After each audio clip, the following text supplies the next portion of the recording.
Moynabari community health সেন্টারে ডাক্তারের খামখেয়ালি, সময়ে চিকিৎসার সুযোগ না পেয়ে রোগী ও তাদের অভিভাবকদের ক্ষোভ। হাসপাতালে উত্তপ্ত পরিস্থিতি, ঘন্টার পর ঘন্টা অপেক্ষার পর ডাক্তারের দেখা মেলে। কোয়ার্টারে গিয়ে ডাকাডাকি করবার পরও অপেক্ষা করতে হয় রোগীদের। অভিযোগ উঠছে হাসপাতালের চিকিৎসক ডাক্তার এন দিহিডিয়ার বিরুদ্ধে। ডাক্তারের কর্তব্যে গাফিলতির অভিযোগ তুলে হাসপাতালে উত্তপ্ত পরিস্থিতির সৃষ্টি করেন রোগীর আত্মীয়রা।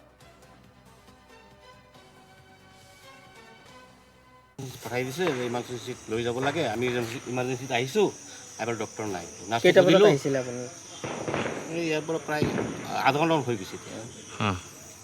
তাৰপিছত ডক্টৰক নাৰ্ছক সুধিলোঁ, ডক্টৰ ক'ত? ক'ত ডক্টৰ সেই ৰুমত আছে, সেইটো কোৱাৰ্টাৰত আছে, তাত আছে, তাত যা। তাক ৰোগীবিলাক তাত গুচি গ'লোঁ।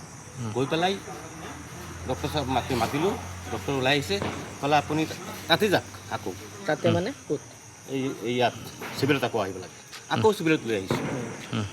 চিভিলত লৈ অহাৰ পিছত আকৌ পাছত ডক্টৰ আহিছে, লাহে লাহে মানে মোৰ এনেকুৱা অৱস্থা, বমি বমি লাগি আছে, মানে ভিতৰৰ পৰা বমি নোলাই, মানে দমটো হানিয়াত মানে ইমান অসুবিধা হৈ আছে।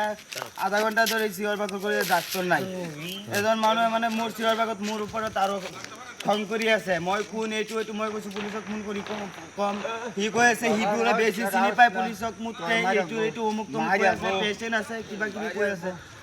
মানে মোক চিভিলৰ পৰা ওলাই দিব, সেইটো কাৰণে এনেকুৱা অৱস্থা কৰি আছে।